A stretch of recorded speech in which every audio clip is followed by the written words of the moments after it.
His Excellency aliyo nga ambassador wa Uganda na organizing a virtual meeting n'omunene. Ebyayogerwayo Mukama y'amanyi. Ebyaweebwayo Mukama y'amanyi. Bwe tugattagatta ebyo tugambe mbuno they were creating evidence. Oba eri mu New York, I don't know. Where is it? Missouri where? Sigenda nga yeyo. Gwe manya mbuno Uganda House eri eyo. Teri mu New York. DC, Washington DC wama. Bamukalakala n'agenda mu embassy. Ne bagenda into a closed door meeting. Ne ambassador wa Uganda as a must we bogereyo babera ku virtual meeting n'omunene eno. Kakati tudde kweno agreement eyakati. Eno agreement eyakati. Joseph J. Slavis Gyebasasulideko $300,000. That means ziriba equivalent nga ku kawumbi kamu n'ezigwamu. Ono endagaano gye yasayininze esinzira mu ku extendinga political, economic ne security interests eza General Museveni ne US. Naye bana basajja tebatuusa strategy zaabwe.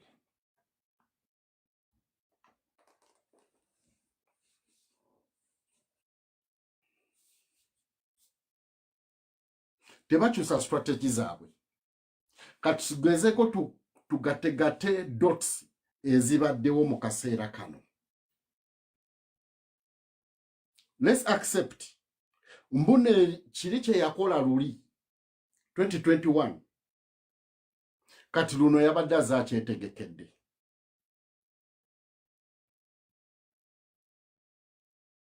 Azakyetegekedde atya? Baafubanga nnyo okugoberera kye twandiyisenga speeches z'omukulembeze n'ez'abakulembeze ba NUP n'abaana ba NUP.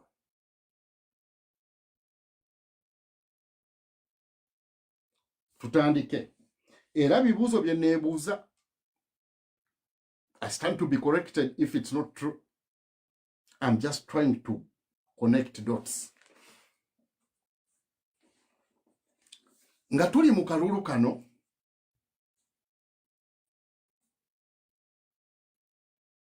in fact nga tetunagenda mu kalulu, nga tunaatera okulokinga sizoni y'okutandika okunoonya akalulu. Waliwo events eza happeningawo. Kati mbadde nsaba tutandikire ku speech ya His Excellency nga tetuddayo kwemabega we yagenda e London we yafunira speech eyo tucoke tugireke. Waliwo we yali ayogera awo n'agamba ffe tuli bayekera muki mu mateeka. Tetujja kubanga bayekera bano ba Museveni. In fact, I quote, yagamba General Museveni, yes tuli bayekera naye ffe tukuyekerera mateeka. Tetujja kubanga mmwe we mwafuna obutakanya mwakwata mundu ne mugenda mu nsiko ne mutta abantu abasukka mu kakadde eruweero. Mwe mwali batemu naye ffe tugenda kukozesa mateeka agago ge weetondera okuyekera era tukuggyeko ki obuyinza. Ku speech eyo yonna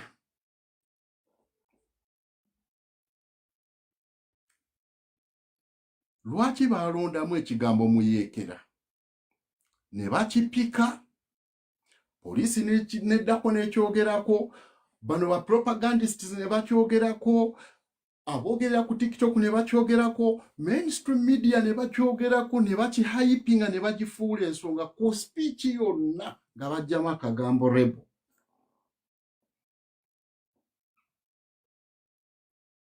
Tuba tuli awo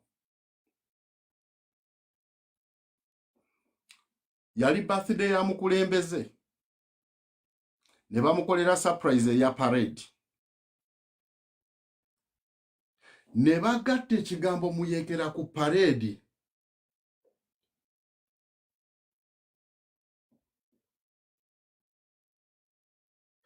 immediately ne batandikirawo move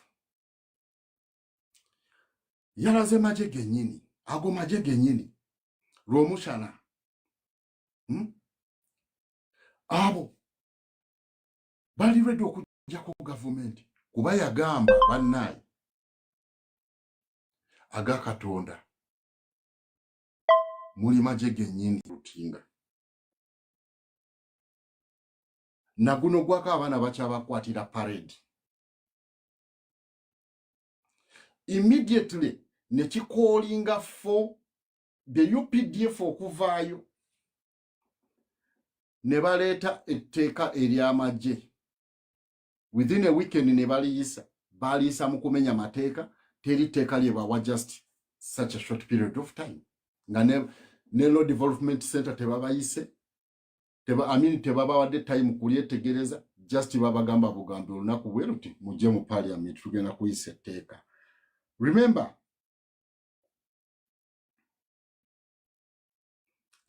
ekyo ne kiyitawo ne wabawo fracas eyagwawo awo wakati awo. UPDF never in a statement, I quote, based on our intelligence, tuzudde mu Uganda waliwo acts as urban terrorism. Urban terrorism, evidence tuziyina na buli kimu. Kakati omujamani n'agamba ebyo bya kisiru naawe. Lwaki mwagala nnyo okufuula babawakanya ba terrorists? Enkolagana ya Uganda General Muhoozi ne Germany neemenyeka lwaki baba questioninze. Ne baggalawo n'ekitongole kya Germany, is it TDF? Something like that. Tuba tuli awo tugenze okulaba waliwo suicide bomber eri genetically modified bomb eyali ku kigo ky'Abakatuliki e Munyonyo. Suicide bomber omukulu Chris Magezi yavaayo n'atugamba twamugoberedde okuva gye yavudde oba yali simanya oba Sumaiya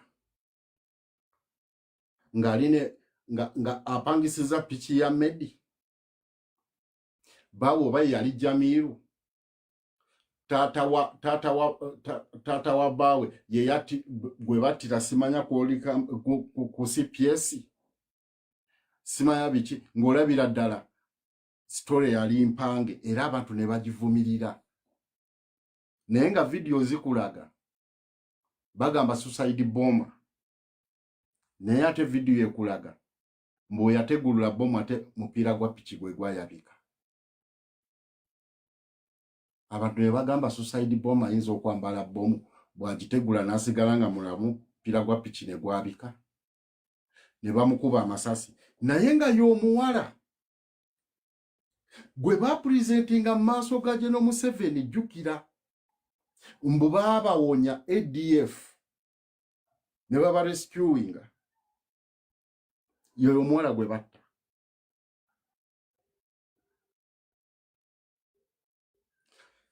Ne tuvaawo wayita ennaku ntono omukyalo omulala ali ku booda mbu bamugoberera okuva wa bwatuuka Kaleerwe ne bamukuba amasasi ne baleeta abategulula bomu. In fact bomu oba yali yavu kuba yagira bugizibwe pu evvu ne linyooka awo katono. Naye ate ripooti eyavaayo oluvannyuma bw'omuwala oyo yabula Kenya nga bamunoonya abantu be bamulanga e Kenya. Yalina abaana 2 bamukidinappinga.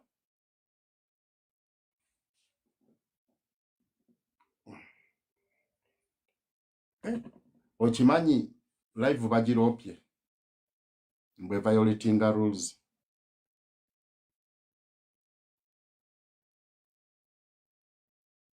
Bagiroopye.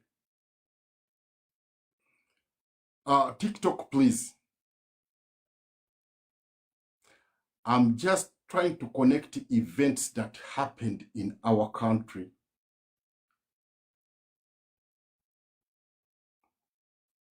I'm just trying to connect dots of real events that happened in our country. That's a lie. I'm not violating any rule. I know we are under scrutiny, but please don't act, don't be part and parcel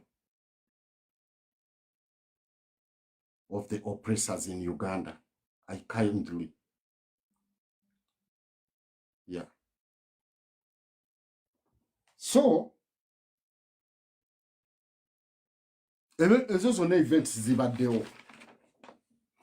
Ne tujja tuli awo mu kalulu tutambula. Ne wabaawo abavubuka be balaga mbu UPDF ebasazeeko e Kasese. Okwali omuvubuka eyali afukamidde bw'ati ng'akutta ejjambiya. Afukamidde ne wavaayo wa poliisi ayambadde kaki n'akookinga emmundu n'amukuba ku kamera. Tekibangawo in life. UPDF ogenda okukola operations zaayo n'ekubira omuntu mu kamera. Ne wabaawo omulala bamukwatira ku road block ngali mu taxi. Yes, good morning. Ngali mu taxi ne bamugyamu kyokka ebifaananyi biraga nga poliisi yemugyemu. Ripooti yavaayo mbu abatuuze be bamugya mu taxi ne bamukuba ne bamutta. Ne tugenda tulaba bonna be batta tekwali alina mmundu wabula balina majambiya, balina butida, balina emiggo n'effumu. Naye era n'enfa yaabwe yeebuuzibwa. There's no way oyinza okukwata bwoti ejjambiya ne bakuba amasasi n'oteekanga kugita n'ofa nayo ng'ogikutte bwoti n'owa butida bwati n'owa omuggo bwati. Nawavaayo muganda waffe Jeno neyewanira ku Twitter mbu asazeeko abayeekera 40 era n'abajjako obulamu. That's how powerful UPDF is. Neneebuuza ne mulumba abantu abakutte emiggo n'amajambiya ate nga bafukamidde be akunyonnyola n'omukuba amasasi n'ovayo ne weeraga amaanyi. Ekyo nekyo kita. So tuba tutambula tuli wakati mu campaign. Incident ya Walukaga nejja. Olunaku Walukaga yali agenda okwewandiisa ne bamuyita ku poliisi mbu agenda abitebye. Lwaki? Mbu bamunoonyerezaako ayinza okuba nga yakulembera ebijambiya ebyali mu kitundu kye. Ng'olwo bagamba waliwo ebijambiya ebiri ewa Kiso.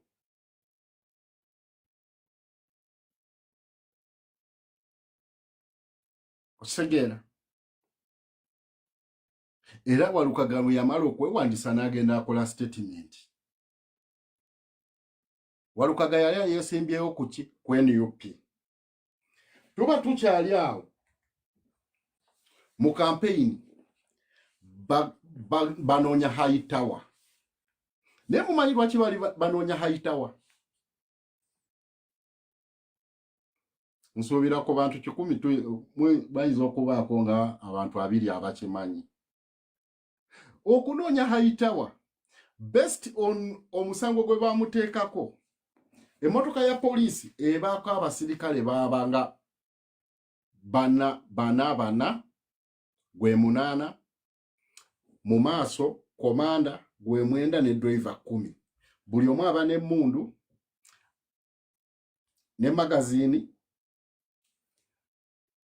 baba ne gundi ne pepper spray, tear gas, empingu na buli kimu.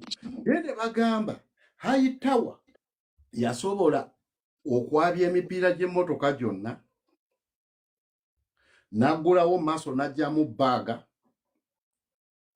n'ajjako amafuta n'atambula. Baali bagezaako okuzimba mu mitwe gy'abaana abanaababuuza mbuno waliwo ba highly trained personnels mu ringi ya Kyagulanyi nga asobola okweŋŋanga. Police wadde eri well facilitated oba wadde eri well armed, nga tewali kye bayinza bakola, nga bagezaako okulaga the level of training eyani ey'abano be bagamba mbuno bayeekera.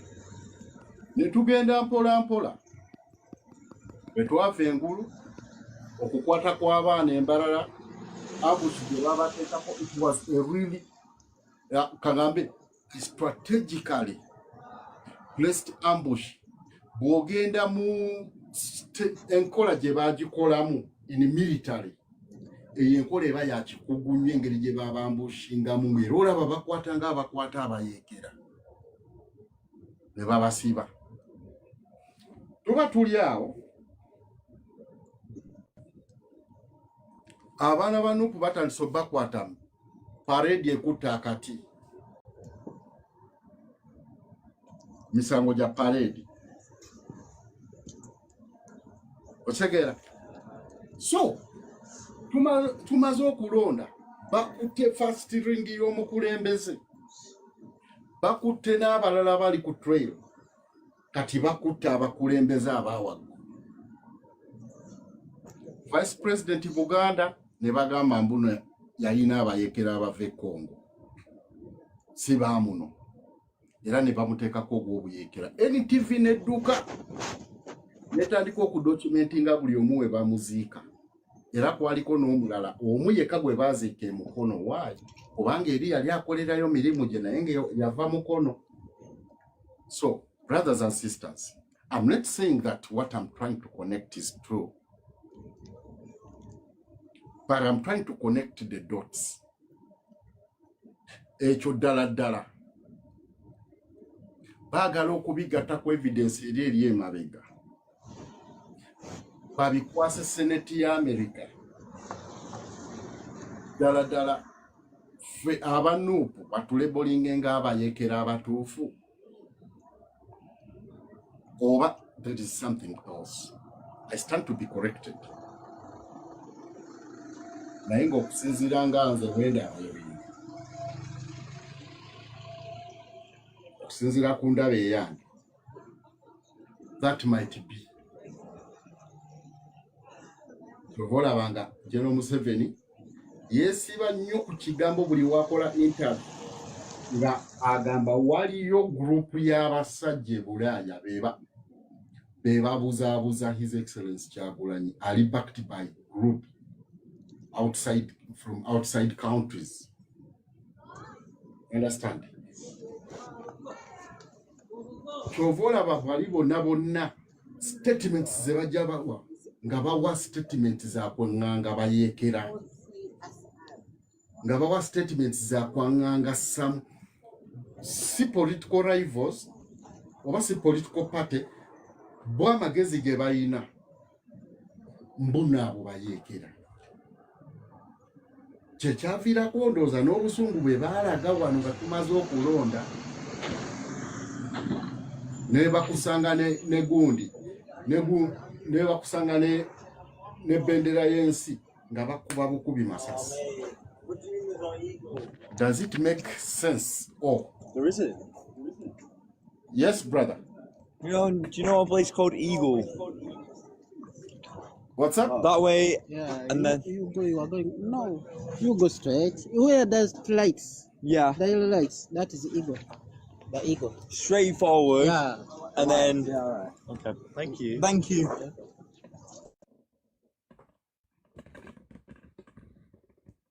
Okay.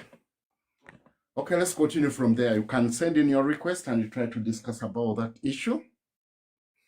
If you've got a view or nzikiriza nnyo mu divergence of views, and I'm not telling you that I'm right, but that's based on my analysis, and of which sagala kugamba mbuno kye kituufu ekyenkomeredde. Nenga bwenga tagatta ebintu ndabanga it makes sense. Ogezako creatinga evidence gye bagenda okupresentinga mu Senate ya America. Obusungu kubanga enendagaano egamba bweti. Enendagaano egamba eti mbuno ono lobbyist alina okusesira mu kulaba kangambe bachenjinge the domestic and foreign policies of the US or nga bayimiridde mu interest of political and public interest of the government of the foreign country or foreign political party. Kiraga ki? Kuba gwe guno omulamwa gwa gundi eno ku changing policies eziri domestic ne foreign kangambe policies ezi bakiriza mbuno bamenya policies zonna. Kati avayo n'awaayo ekino baleme kuteeka ku mutabani we naye kennyini sanctions. Baddemu ba review baddemu betegereza evidence zagenda okubawa lwaki yeeyisa bwatyo, lwaki obusungu yabulaga ku bannayuganda, lwaki buli omu yamulabanga muyeka, lwaki balumba ennyumba ya His Excellency Kyagulanyi. Okimanyi baali bazimba evidence. However, kyensaba baganda baffe mu America mutwayinge nnyo okwa-identifyinga office eno weeri ey'ono lobbyist kuba it's a company eri mu America. Mustorminge ne Senate mugambe bana abasajja bayaaye bamaze okukinga evidence mugende nga mubyanalyzinga bulungi buli kimu ekibaddewo mubigatte ne ku bino mumusookeyo kubanga bali abantu bajja kulaba mbuno kati omusajja afuuse vulnerable awo bayiseewo ebyabwe ate ono mu mbeera gy'alimu n'okutya kwalimu buli ekijja agenda kisayininga then bali basirike kubanga bali tebatufaako wabula kiri gye tuli okusitukiramu kaseera kano tulage mbuno yes tutegedde ensonga zemwogera omuyayo aleme kubafeera bamusasudde sente bweziti kujja kubabuzaabuza naye kituufu mwemphasizing issues zeboogerako with more evidence, with more activities happening okuzimba evidence gye bagala okuwoono agenda abuzeebuze bali. Please siragira mbadde nteesa brothers and sisters in the US abakyayina okwagala kw'eggwanga lyabwe mbadde nteesa let's try to sit down tugezeeko okuanalyzinga events ezezi happeninga nga bagezaako nnyo okukavinga buli kimu onto NUP ne his excellence Robert Kyagulanyi okujustifyinga obumenyi bw'amateeka ettima n'omusaayi gw'abaana ba NUP in fact si ba NUP Uganda gwe bayiye okukuuma agenda zaabwe. For that mbaniriza waggulu tugezeko kukyogerako tulabe ekyo bwe tuyinza okikolako manyi bagamba two heads are better than one. Nyinza okuba nga connection yange engeri gye mbiconnectinzeemu si bituufu nojja nompabula nondabula ne tugezaako okucreatinga ekintu ekyosobola okupresentingira abasajja nabo ne bakiraba nga kiri obvious. You're welcome. H&Y, are you there? Esebo mbalamukizaako mwenna. Amina. Jeba. Bawuliriza tugezaako okukola. Naye kyenjagala omulimu kyoyogedde perfectly kyebagezaako okukuukinga. Naye njagala okubuulirako katono. Saagala kugamba nti nkugumya kuba we need to do. Olowooza endagaano y'abalobist gy'asoose okusayininga si eyo. Wabaddeyo endala ne balobist abalala abaasooka okukola ki? Okumuvaamu. Bw'oconnectinga lobist oyo akatono ke bamumanyiko n'akalala because yakolerako mu Bush ate nga famire ya Bush ekwatagana n'amafuta balina kalinki ke baagala okuconnectinga ak'amafuta.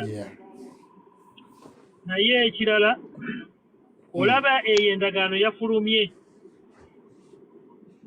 era nayo kusikowa ku sayidi yaffe eno ne mugiraba ne mugituukako nga eno olwedde bwe tuwandiikira barepresentative n'abantu abamu tekikoma mu Amerika wokka, buli wamu balina okufuna information eno, kabeere Australia kabeere Bungereza, abantu bonna abadde bawandiika amabaluwa tugenda kwongerako kuba tubale tuwandiika amabaluwa okusinziira ku kiriwo. Ebbaluwa eyo zo zigenda kuddamu ziwandiikibwe tubalage nti olwedde twabaguddemu kye mugenda okukola ate tukozesa ebigambo ebya corruption nti eyingidde ne mu Senate because that's already corruption. Bakyazi bakkirizibwa mu mateeka okubanoonya abalobist naye lobist bamuwa information yenkyamu. Ekirala abo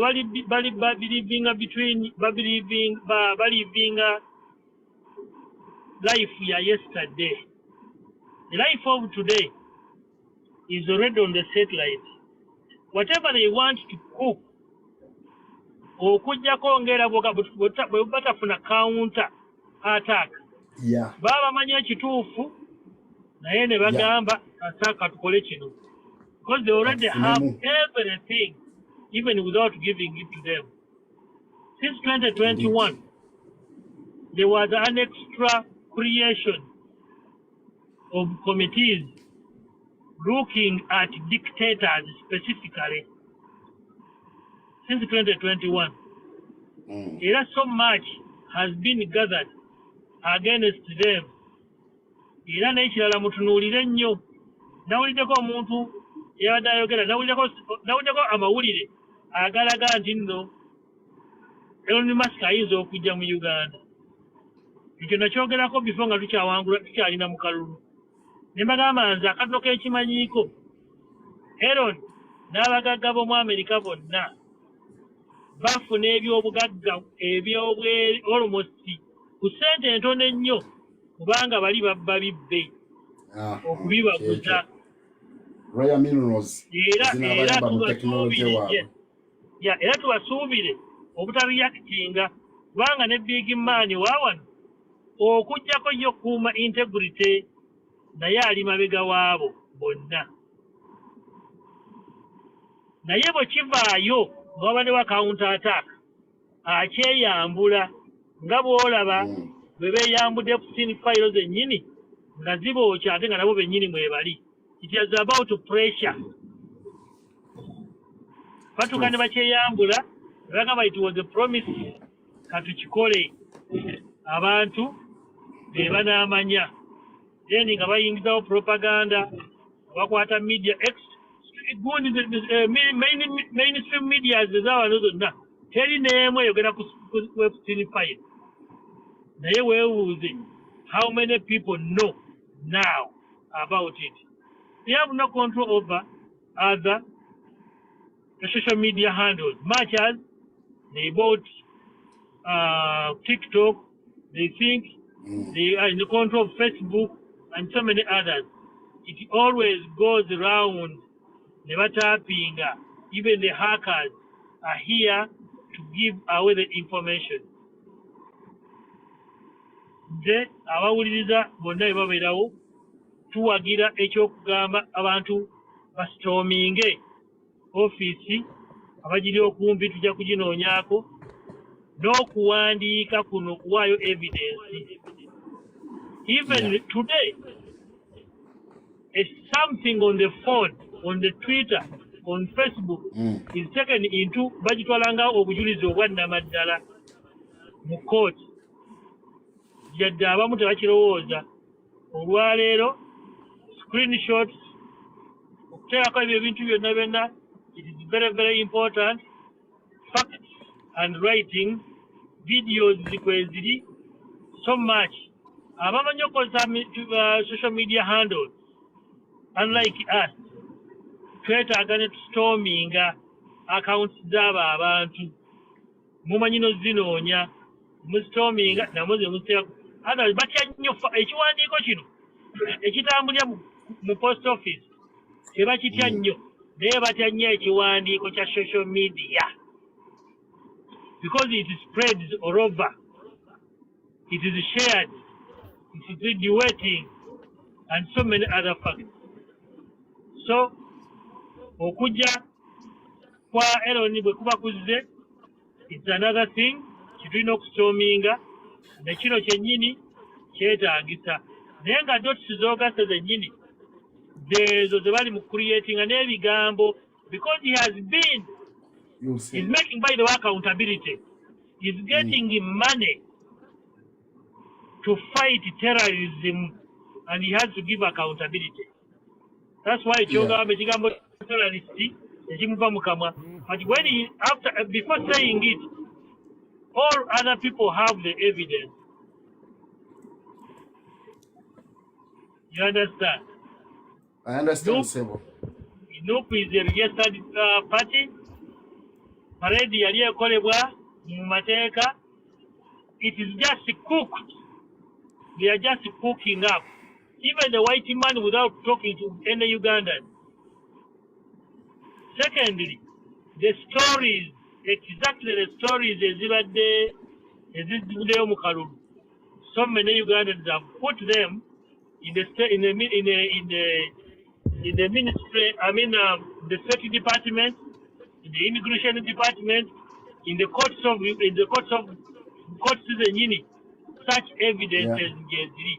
Apart from the twisting of terrorism,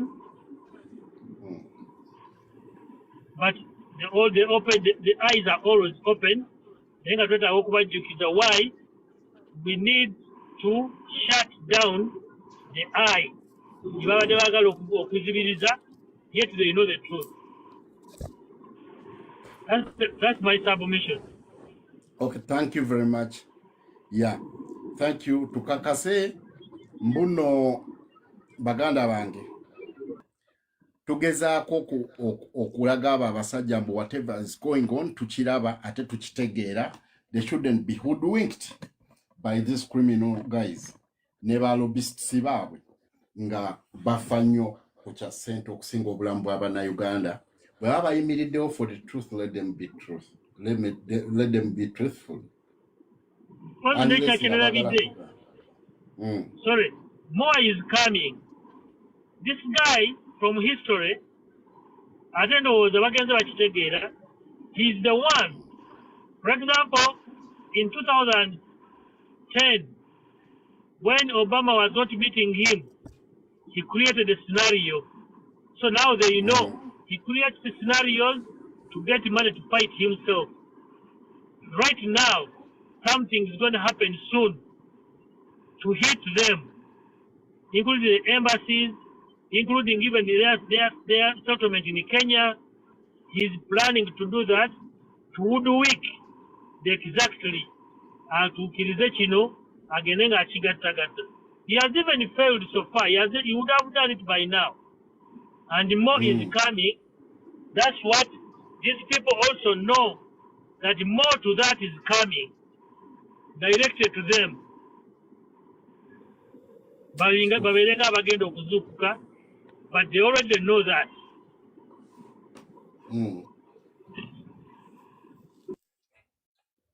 Okay. Madam Olivia, long time sister, how are you? Hello, how are you, Hello. everyone? I'm doing very fine. I know you're not doing fine, but I love the fact that you're so optimistic about life. I know you have no funds coming in. I know, I am aware. Naye nkwagala nnyo, I love you so much for that. I know toyina income. I know. Naye neeyanza nnyo okuba ne brother wange was such a brilliant soul. Do you know that I love you for that? Manyi bulungi. Thank you. Toyina school fees. Manyi bulungi. Toyina rent. I am very aware. Thank you I very always much. bear that in mind. Every day for the last 24 months. Oh, 24 months, Nyangwe. For the last 3 years. Okuva. You put your heart. Jukira 2021, everybody had something to do. Everybody had something. Naye, when it comes to 2023, that's when I started seeing the real soldiers, the real Black Panthers, the real Black Lions, the Nalas and the Simbas. Nchimanyi bulungi nti emyaka esatu before 2025. Yeah. You're one of the guys ababadde nti they have to put something together. I am very aware. And always the wenkubuuza, how are you? We are doing fine. Ngate nkimanyi nti osanga nejjo temwalidde emmere. So I'm very proud of you. You're part of the struggle. You have Yes, to get sir. enokufuna knowledge ate olina okyapreciatinga. I have to appreciate abaana bali ku ground. Ngate nkimanyi I can't even give you all you need. No. The best I could do is Okusima kukumala. the best I could do is to do not disrespect your time Yeah. and efforts. Nti sikuwadde sente kusasula school fees z'abaana. The least I could do is respect your time and your effort. That's it. That's all I need to do. Nti bwe mba nsuddeyo mitwalo 10 oba mitwalo 20 tegirina kye giyamba. At the end of the day, I know it. Naye nsaba kwebaza mwami oyo byayogedde. Binsanyusizza nnyo kubanga ebintu ojjukira bwe nayogera ku Exim Bank ng'erunning a Bank of Uganda with the parent bank ebeera Tanzania nti sente babadde bazidiringira Tanzania. Then one time nengwa ku mukyala abadde akola mu system eyo nga yeewuunya sente lwaki basootingira Tanzania naye nga takimanyi nti nga bw'olaba ka Barclays Bank e Uganda nga ate Barclays Bank nannyini company oba bo bazungu nti n'olaba Standard nti abo Bamerica. Kati afuga Exim Bank eye Uganda, parent bank eye Tanzania. kati bw'ogenda ku website ojjukira we twatandikira obyogera before ebya twatandikayo 2024 ne mbagamba nti Exim Bank yebadde erwaninga Uganda Bank. Exim Bank y'Abachina. Tulina Centenary Bank. No, I'm just giving a preamble entono nnyo to just put you together. Centenary Bank ebadde mu Uganda longer than Exim Bank. Exim Bank y'Abachina. Naye ng'agirwaninga omuwala bamuyita Muliisa Munyarwanda. Nti the fact that nti somebody can lobby for a bank nga bwe bagamba nti Bank of Uganda egudde oba eruzinze ssente oba eweddemu amaanyi nti tugiggadde naye custodian waayo oba guardian gwe tugikwasiza nti Exim. How on earth can you leave Centenary Bank ebaddewo longer than Exim Bank? The Standard Chartered ebaddewo longer than Exim Bank. Barclays Bank ebaddewo longer naye ne bagikwasa omu China. Ate omu China sina na Central Bank, sina bank eri awo nti is powerful. Naye bakwasiza banka ake Tanzania. Exim Bank ebadde famous mu China naye tugiwe obuyinza okulwaninga a Central Bank omutima gwa Uganda okutandika from the time governor bwe yalwala n'afa until 2025. Bannange, I'll never forget that day. I felt so sick. Bannange nanyigira abantu bano abatuusi nti the fact that 2025 February we twafuna governor of Bank of Uganda naye ng'ebbanga eryo lyonna Mutebire we yalwala n'agira nga Exim Bank kyokka ogenda ku website ate bali tebalina nsonyi kyogenda ku website yaabwe bajja updatinze bo they are just a loan shark nga America bwe yagiwandikako ne Britain n'ensi endala nti Chinese are the ruthless loan sharks nti bo for them are just financial simanyi bo bawola buwozi ssente kyokka biri byonna ebyokulwaninga Bank of Uganda tebiriiko na ku website naye thank God that we recorded ebintu ebyo bwe twabyogeranga twabijjangayo ne tubirikodinga twabijjangayo ne tubisaving kati neewuunya China yava etya ffe tuli Commonwealth nga ne China nayo Commonwealth country erwaninge country ekintu ekyasinze obugagga mu nsi yonna any given country ye Central Bank yaabwe nti Commonwealth peasant ali bw'olaba gino emizannyo gyetugenda nti simanyi World Olympics ne China mweri nayo Commonwealth naye peasant nga Uganda aturwaninga atya nga Centenary ziyitale zaani zonna America zonna zaaliko naye Exim Bank yo neesalawo eturwaninge kati teribiriiko ku website yaabwe ne bwogenda ku Exim Bank togenda bisangayo naye records twazitereka nga Madowu bwe yayogera nti internet does not delete anything. Kati omwami eyo byayogedde nti these people have played a pivotal role to create chaos and darkness and destruction and demoralizing. They do not demoralize one thing, they demoralize all. They demoralize cultures, they demoralize values, they demoralize education, they demoralize for them to exist in a world that is not theirs because they're not Ugandans. So they make sure that they demoralize anything for them to exist because if there is a tribe in Uganda that's called Rwanda, it cannot exist because there's a country that calls Rwanda. The only thing they can do is to start with the religious leader, Cypriot bamuse, bakwatemu ono musajja ono bamuse, batta abantu, then they go to education, bagikwasiza, then after that, then they go to the army, bakwasiza, when they come out, the propaganda, they make out that you people are the bad ones, and then they decide to steal whatever you've worked hard for. Kubanga otunulira emyaka gya Muhoozi, Muhoozi is 56. Uganda has existed more than that. He's Rwandese. His father is Rwandese. We are Ugandans who are trying to tell these Rwandese, change the error of your ways.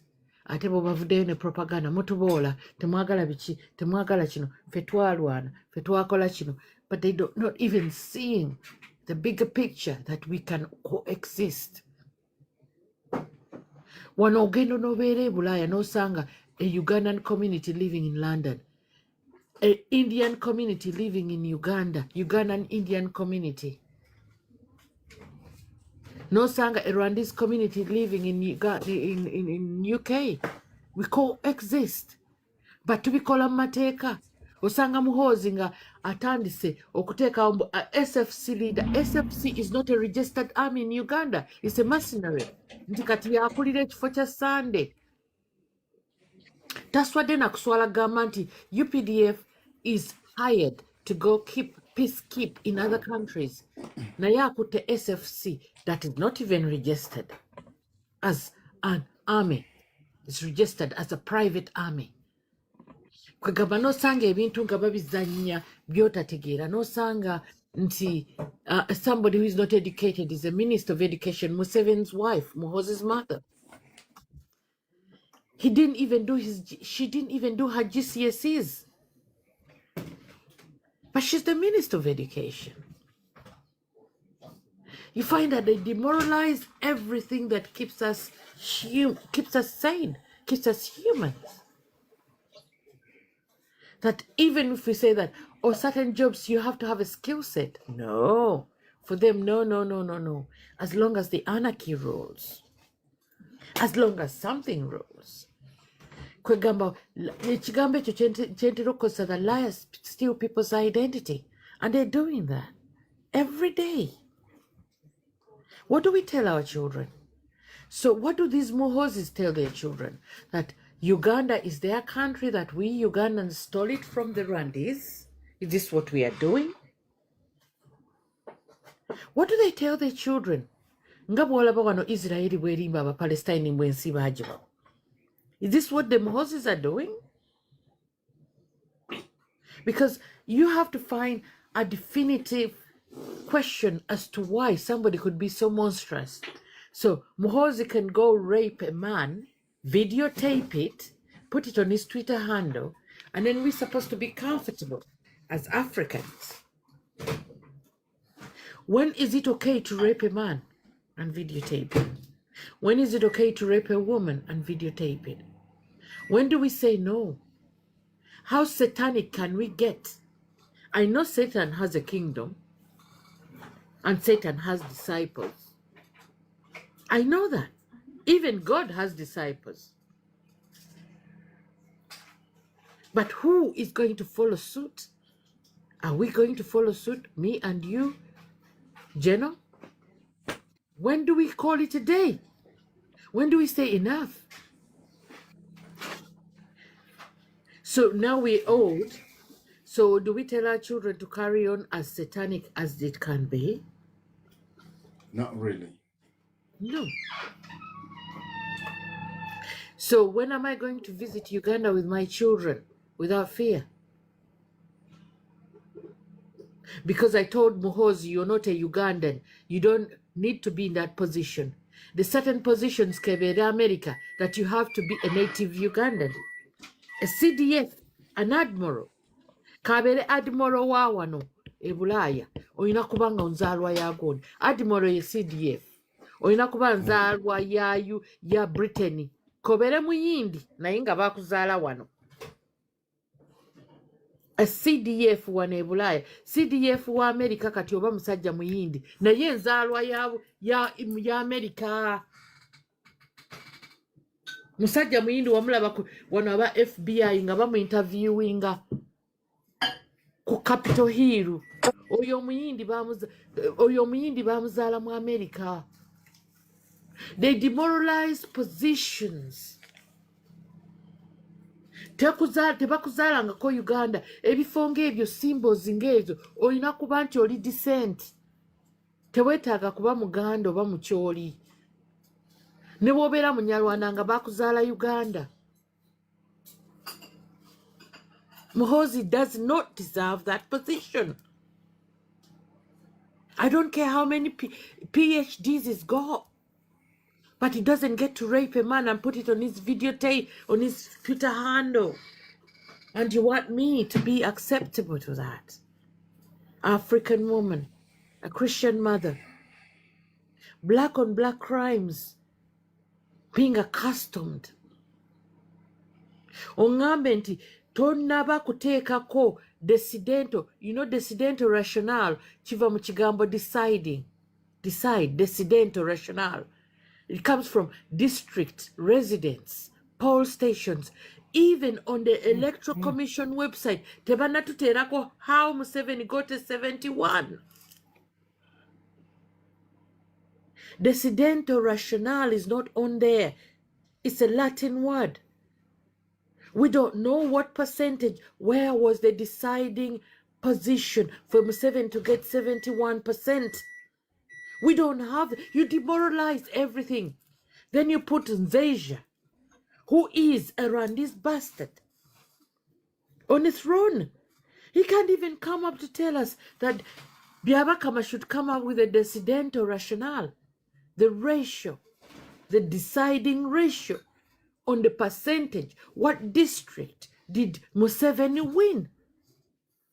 And he wants legitimacy. And he wants a dialogue. A narcissist who provokes a reaction and uses that reaction to spin that reaction. You want me not to question all that. Up to now, I've just been thinking that, oh, you know what, Byabakama probably will be so Christian as he's got a church, he's a pastor, whatever. He would put on when Museveni got the 71%. Up to now, even if you check on the Electoral Commission in Uganda, we don't have the decidental rationale. We do not have where they got the votes. And then they're complaining about how European Union decided to legitimize Museveni's president. Because the decidental rationale is not on there. How many districts have we got? They haven't even put, okay, if it's Kampala or Rwampara that chose Museveni, we don't have it on there. We don't have it. We don't have the deciding polls. They don't even have the shame to say, "Kale katujinge bye tujinze, let's put things together to make sure that this is where Museveni got the votes. That from the north, he got 100. From the west, he got 100. It is not even written there. Isn't that patronizing and demoralizing everybody who is educated, who can read and write and decide? Muhoozi gets to sit in Robert Chagulanyi's home.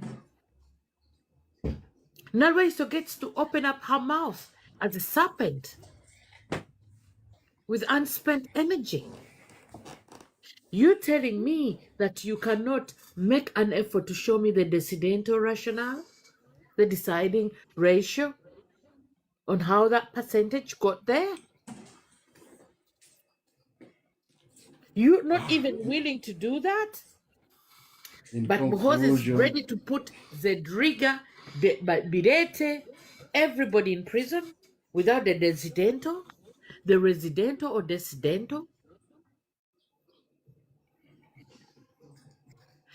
Ekyo ekigambo kya Lulatini bakikozesa nnyo mu balooya. Wabula bangambye ensereko ali wano e Tottenham e London mu nsereko.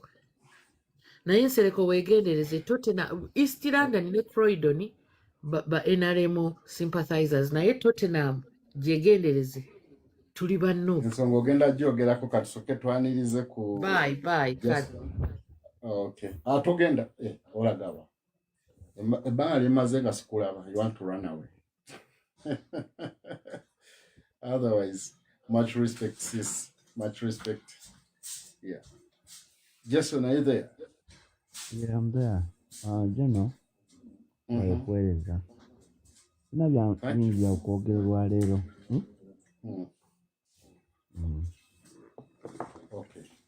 Doctor. Doctor. Yes. You're welcome. Thank you, brother. thank you. Yeah. Obade were around when we were trying to analyze the incidents that happened during immediately after 2020, and the incidents that happened were before, during, and the current affairs of General Museveni paying more than $1 billion to a lobbyist to go and try to sugarcoat his name and try to reverse or try to block decisions that can be made by the Senate in the US. Sabadeo. Okay, thank you very much. Well, nagezezaako okwatalayizinga 2020 after the Black November, that's 19th and 20th November, we batta abantu abasukka mu 200 mu Uganda after the Luka incidents. General Museveni managed to pay the same lobbyist 500 million. Agenda agezeeko okuyisaawo ekigambo mbu bonna be baakuba baali bayeekera. Immediately ne wabaawo some revolving incidents ezaali mu Uganda. Zaatandikira wano General Museveni we yamala waliwo Operation Suja yali etambula e Congo.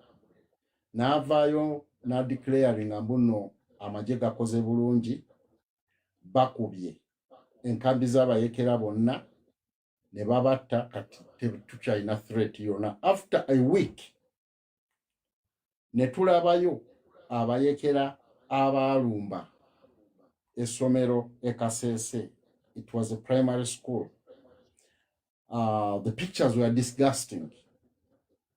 Ninga abaana babafumisa emitayimba gibayiseemu, abamu ne babatematema, abalala ne babookyera mu dormitory. After a day, videos ne zisurfacinga nga batambula bayimba mu bawangudde nga balina n'endiga ezibagoberera ze bawambye. Naye nga bw'otunuulira age bracket ey'abo aba ADF be bagamba, they were between 13, maximum bakomanda baabwe tebasukka 45. In simple terms, baali bavubuka. Naye bw'otunuulira ADF eyaliwo mu biseera bya Besigye gyali myaka gya mirumukulu, basajja bakulukulu ddala.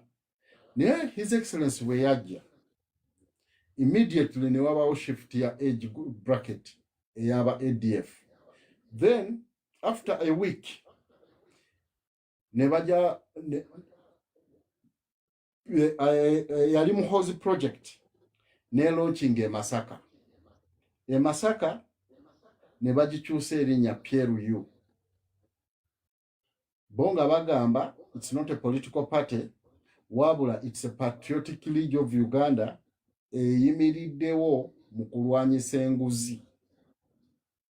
Naye before bali batambuza Muhoozi project, Lobbyist we yajja n'abagamba mbuno they need evidence abantu be baakuba baali basirikale, bamini baali bayeekera.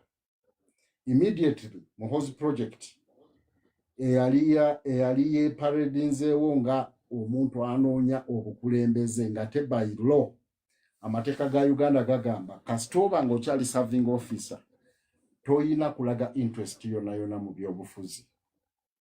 Ndowooza baali batandise okucreatingawo evidence, kwe kukyusa immediately ekyali Muhoozi project ne bakizza mu Patriotic League ne badismantlinga the anthem. Naye during the launch waliwo incidences ezaabaawo. Mpuuga bwe baalumba office, group ya Mpuuga bwe baalumba office ya NUP e Masaka, waliwo press conference yali egenda okubeerayo nga meya w'e Masaka omukyala yagikulidde group ya Mpuga ne bakubagana era made a video n'ingamba eyo move Mpuga yegase ku PLU ne tutambula mpola mpola. That really week towards the end we twalaba abaana be bagamba muno barescuinga okuva e Congo mbu bali mu camp z'abayekera. Omwana najja n'anaratinga story omwana omuwala ng'alina omwana n'agamba ababatwalira mu drones nga babatwala mbuno bagenda kusoma ne babayingiza obuyekera. Unfortunately oba fortunately emyaka gye yayogerera mbuno babatwala tewaliwo drones. Neneebuuza omuntu eyajja nga tamanyi Luganda tamanyi Luzungu only amanyi French ne Swahili ewe Congo yategeera atya ku drones. Era abantu bakikuba nnyo on the same oba yali same activity eyo we waviirayo omuvubuka eyali ow'e Masaka eyeeyita kansala najja n'agamba Kyagulanyi yali aba brainwashing bakole ebikolwa by'ekiyeekera bookye petrol stations bamenye amaduuka balumba abantu babakube ab'NRM. Era musanyufu nnyo General Museveni amugudde amaaso ebigendererwa bya Kyagulanyi bya kiyeekera era asaba kisonyiwo era azze okudikiraringa mbu ajoyininze General Museveni ne babakuba n'ekifaananyi ng'ayambadde full combat nga kuliko ne barret balamu yamutwala. By then waliwo basegirinya bali mu komera nga babataddeko bya bijambiya bayeekera.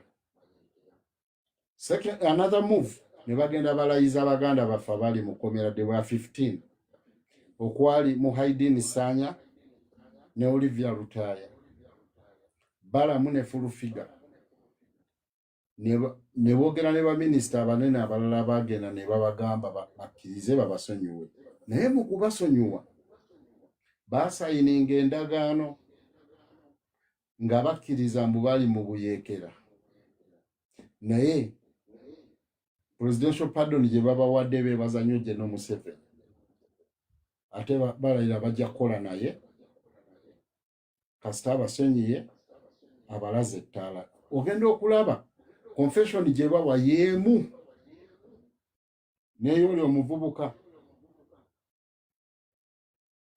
ne tujja mu maaso incidences nyingi zibaddewo ebyo byonna tusooke tubireke kati ne tutandika guno omwaka amiri gwo nga tugenda tunatera okuyingira obululu ne tulabawo zino bomu mbuno ze baali bakubira mu bitundu byawa by'emunyonyo ne tulaba bomu y'e Kaleerwe ne tulaba statements z'amagye statement ya His Excellency gye yayogera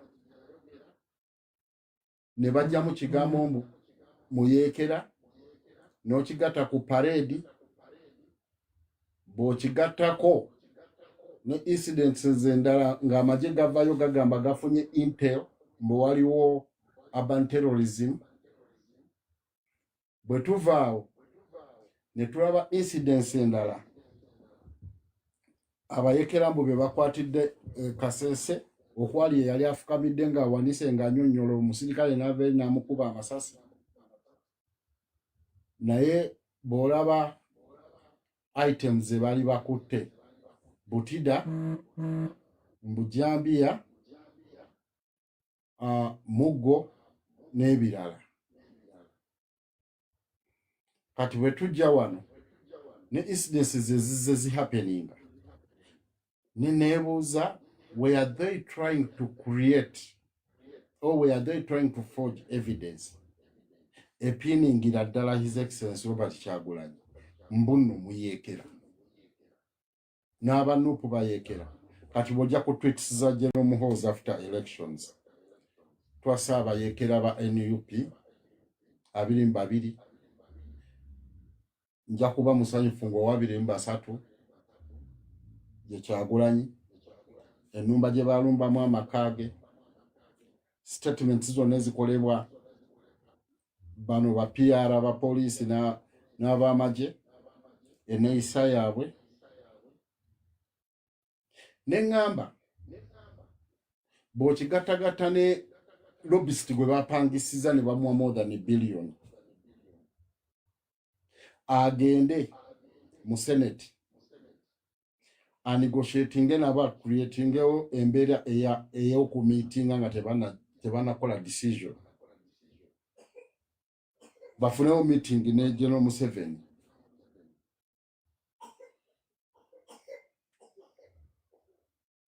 neŋŋamba tulina okuba abeegendereza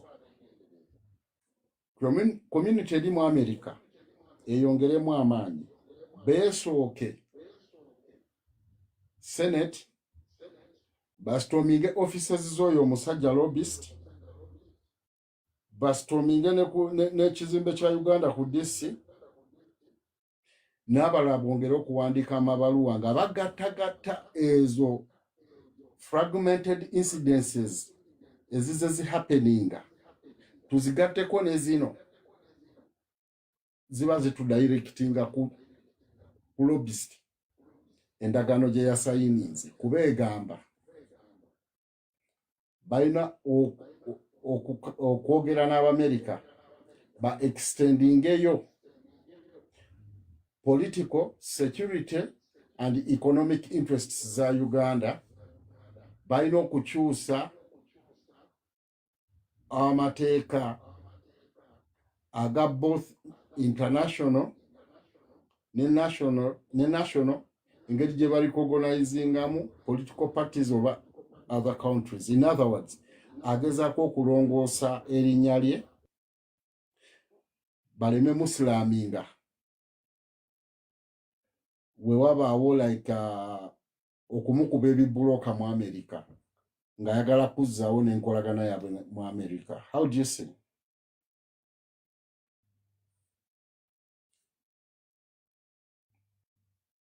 Doctor? Yes, sir.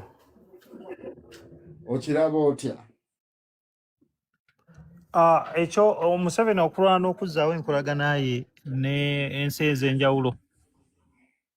In particular, ayitiramu ku blackmailinga NUP nga ekibiina ky'obuyeekera. Anti ebyabufuzi nti ensi yonna kasiteeba nga ekulemberwa Nakyemalira eyajja n'emmundu alina okuteekawo eyo yonna blackmail. Era ajja kugaata kulagana Abazungu ate security nga ate akolagana nabo. Era ajja kulaga nti nno kati nga kuli bagamba tetukolagana n'abasiyazi naye nga ate omukulembeze yagamba Gyebavunaana n'agamba bafuna $5 million buli mwaka ez'ebisiyaga era ne bazistopinga. Kakati oyo aba politics aba just politics wisaawo byabwe bakweremeza mu buyinza. Era ekyo alina okukikola. EU era bawandiisewo dda amabaluwa dda okujjawo era ejja kulaba ng'era aba EU tebalina kye banyize tebazeemu kunyiga. Mu mazima abo abantu bawaayo statements zaabwe ne balaga mbuno bayimiridde wamu n'ensi n'abatuze bagezezzaako okuyimirira nabo. Naye nga it calls for our effort too okulaga mbuno ddala kye bali boogera kituufu okutakinga further actions kyetaaga naffe nga tuyimiridde wamu. Nze nali ndeese endowooza nga ngamba twandigezezzaako okuyiiya kye tuyita economic shutdown. Whereas eri bamusibye ssente ne mu America bazisibye zino entono ze basinzira okujja muffe naffe tuzisibe. Lwaki? Kubanga we are the power that generates money in the economy ebawa amaanyi moving forward. Abasinga mu bungi balooza amaanyi gali eyo waggulu. No, ne beerabira mbuna amaanyi gali eno wansi. Without us they can't survive. Anti kati kasita bano bakwata sente zaabwe eza dola ne Uganda ne bazifreezinga ne bakola economic shutdown wano. Kitegeeza eyo sente oli ajja genda oggula omugaati nga yeetaaga pipa namba ya sente ng'eki zaali Zimbabwe. Kakati awo oba eno wa South Sudan nti abantu bajja zuukuka. That's how they will wake up. Naye twesanga nga ffe tukaaba ng'omusajja tuli bubi batutemula batusiba naye still ne tubeera active into the economic activities. Ate buli w'osituka mu nju yo n'oyimirira mu kkubo bagenda kutemula. Musolo gwe bakutemako ogenda kusasula transport ogwo musolo ogubawa. Ogenda kukola ki ogwo musolo. Si be baddawo ne bavuga emmotoka zino ffe tuzivuga ne batujjako omusolo. Si bebeera amakubo ffe tugeera. Payments bazijjako omusolo. Si be bajjanjaba. Buli omusawo wajjanjaba omusolo gwagweyongera. Si be basomesa. Buli musomesa walinya mu kirasi omusolo batema. Si be bakola mu butale. Si be bagogola emyala. Si be bavuga bimotoka bya import and export. Eyo community we tugikwatira awamu ne tugisensitizing ne tugamba we no longer participating in this kangambe economy etabalansinga. Batwala sente nyingi beegaggawaza bokka Omunayuganda anti naye tatudde tuvolaba nti amawere gaavuddeyo nti waliwo gwagenda osasula $300,000 US a year okukola yamusasudde dda. kakati waliwo era n'abaaleewo mu Europe kati aba MP abaabaddeawo omanyi sente ezitambulawo kati okushatinga down ne badde boogedde sente mpitirivu ate nga zizo zamuwa musolo oba zange zamuwa musolo. Kakyekyo ekizibu kye tukyayina kubanga ono Kyagulanyi amunyigiriza n'amunyigiriza naye era olaba nti naye tatudde. Ate ffe turelaxinze. Tulinga abarelaxinze. Yes, sinza kukubiriza ku busungu obuliwo abantu okweyiwa ku street. Kubanga buli we tweyiwa ku street fe abali ku ground we know what is happening.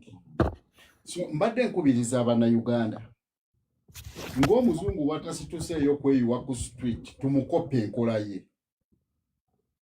Just kusiba busuwa bubawa ssente. Kubanga ssente ze batujjako ze zirunninga government ye.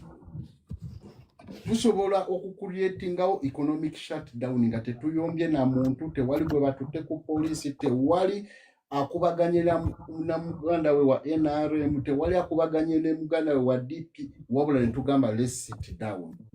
Tetwagala leadership ekyuke mu ddembe.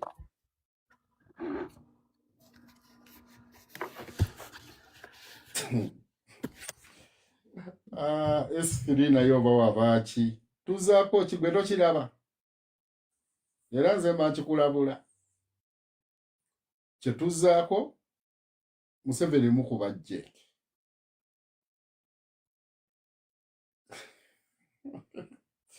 Okay, Ivo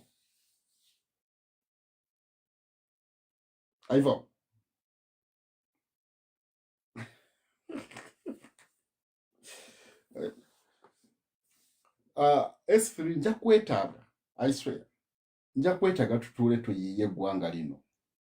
Tukola kangambe kyetaaga naawe ng'oyimiridde wamu naffe. Kuba eno nsonga si ya NUP yani ya Bannayuganda. Together we can shape ensi yaffe nga tugibeeramu mu mirembe nga teweetaaga mbuno PDM. Teweetaaga simanya biki. Nga looni okugifuna okukola emirimu gyo nga gwe weeyagalidde mbukampampingemu ku bizinesi yange sente eziwerawerako nsobole kompitinga. Naye kati ennaku zino ne looni tuzifuna for survival. Ng'oli agenda funa looni just kwagala kufuna sente z'anaalya buli lunaku. Man, Uganda eri mu dire state tukkirize regardless of political parties ideology regardless of what we all need to sit together regardless of wakiraki oba ki wabula tulowooze ng'Abannayuganda. That's the reality. Akaseera akatuuse nze sikyalowooleza mu political party wabula ndaba future y'Abannayuganda abaawamu. Okimanyi ennaku zino olw'obwavu bwe batukubye ate buli strategy baabututeekamu kati twerabanga kati ne wosanga omuntu nga alyokke omulaba ng'omulabe nga yakubbye bambi nga naye ate si yakubbye. Tuyina okutereeza system eno before it's too late. Ivo. Yeah, yes, General. Agamba Ulidde bulungi. Sina bigambo zimwe. Mwebale kubeera ku mulamwa. Abakulu mbawulidde bateesezza. Naye nze nja kwogerako nti ekituufu kiri nti tosobola kukulembera ggwanga myaka 4 nga olowooza nti osobola kuyimirirawo ku bannansi bokka. Ekiseera kituuka nga bannansi oba mastermindings nti omanyi ati waabwe yenna kati nekibanga legitimacy tekyali mu bannansi. Legitimacy ng'erina kuva outside okukakasa nti gwe mutuufu. Kati abazungu bwe tuba tugenda mu bukulembeze tuba tunuuliranga a factor which contributes to our political status.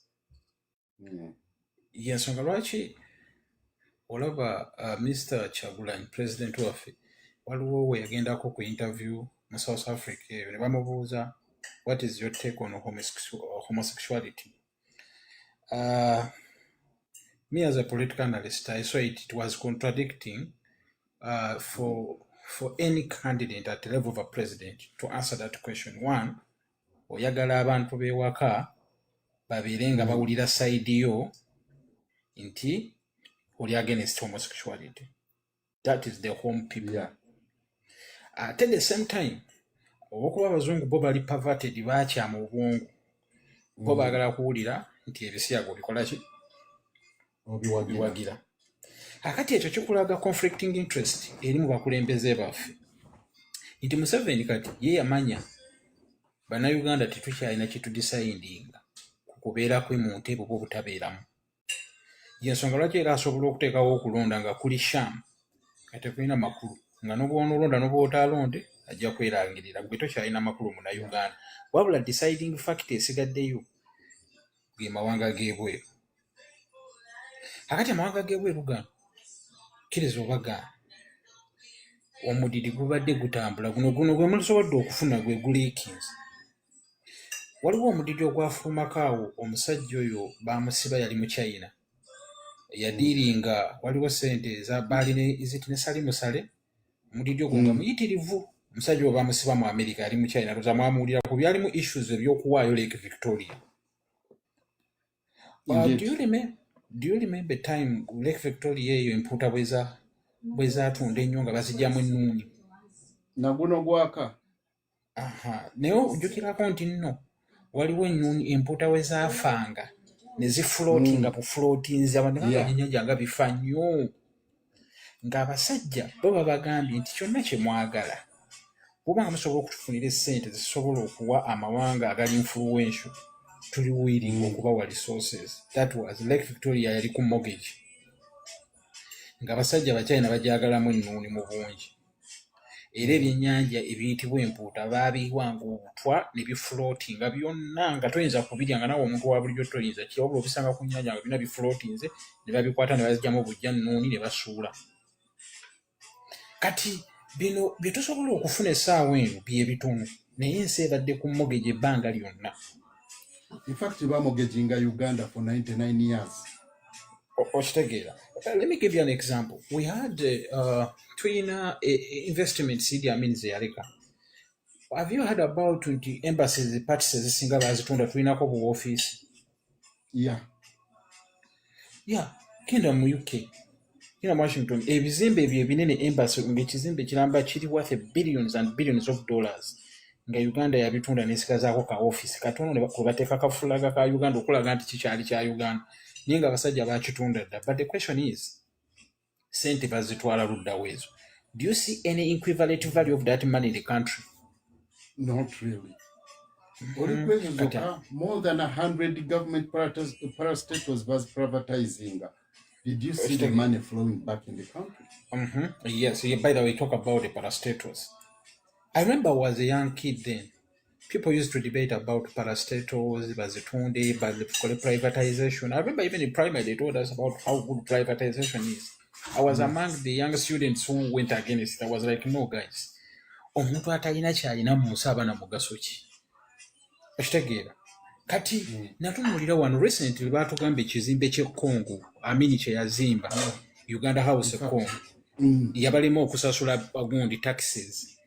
Naye nga bakipangisa, omanyi okuba ekizimbe nga kinene kisinga nga bw'olaba, it is bigger than Uganda House eri awo ku gundi ku luguudo lwa Jinja Road. Naye ekizimbe kyabalema okusasula emisolo naye nga buli mwezi bakipangisa kuliko amaofisi mayitirivu naye bo bagamba mbu kyatulema okusasula emisolo for the last 20 years and therefore leka tukitunde. Can you imagine?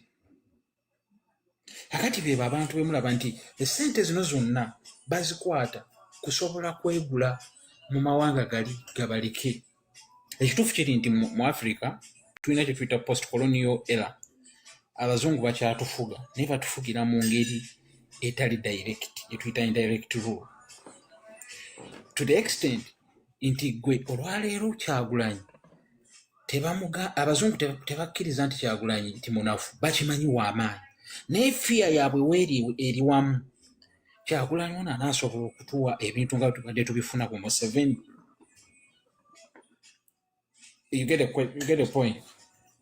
Kati Kyagulanyi ayina challenge yagenda osisinkana nti nze kyemayina meeting ezimu ze bamuyitamu bayina ebintu bino byebamuteera ku mmeeza ne bamugamba look Uganda tubadde tugifunamu kino na kino na kino gwe noosobola obbituwa. Era yeah, it's true. Idi Amin abo balaba lwaki tebawangalira ku ntebe. They were adamant to their statements. They could speak proudly that no, we are not going to do this and this. Towali tosobola kuwangalira ku ntebe. Era bwolaba omukulembeze nanga wangalidde ku ntebe manya it is kind of a puppet to the West. Kati kino jeno kyayogedde n'atugamba economic shutdown. By the way, it is a big solution. Ensi etambulira ku byanfuna. Big solution, yeah. Naye challenge tuyina eri emu. Twagala tusigaze keeki yaffe tugiri ate tumanyi tugisigaza. Tekisoboka. Tulina okusalawo keeki tugirye nga tetubanja. Tulina keeki gye twalidde ate twagala tugisigaze. That is wrong. Bwaki njogedde bwenti nti you see eggwanga lyagenda mu COVID ne baligala okumala kumpi omwaka mulamba. My question is, yes, my question is how did we survive? Did we die more than the death rates we had before? We had a normal death rate as before. Twabeerawo. Kati mmwe obuzibu bwe tuyina nti n'okwerumyamu okugamba nti nno twerumye. We know we are the majority. Abantu musigale waka mugaana okukola ekibuga kibeere kikalu. Those people tebalinayo bantu bali mu bibuga bakola. Abantu abasinga okukola be bantu abali ku opposition. They are the majority. Abantu babulijjo abatalina any office as a government office. Yes, they are the majority. N'abo bakolera mu faamu zaabwe. Kangambe tulina okwidentifying eno revolution. Eno revolution size ziri ezedda. Twali tulwanira amatwale. The revolution is between the few billionaires abali waggulu eyo. Eno revolution eri between bano ba economic simaya between the Ugandan wallet holders. All Ugandans, regardless of when Oboli wa UPC, Oboli wa, it's not all about political parties. It's not all about colors. It's not all about symbols.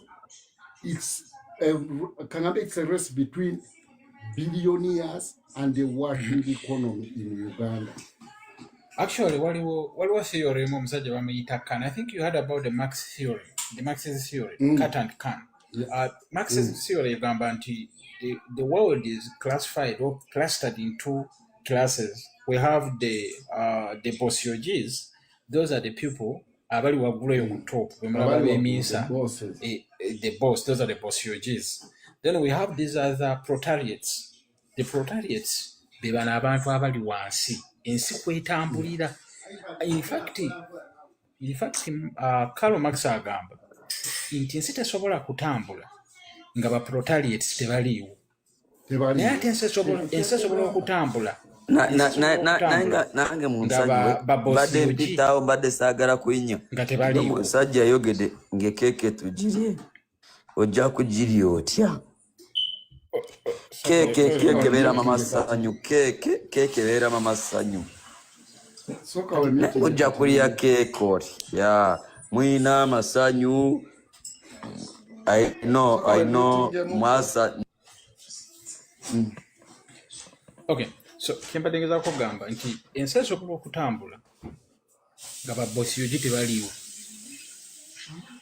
naye ensi tesobola kutambula nga baproletariats tebaliiwo. Kati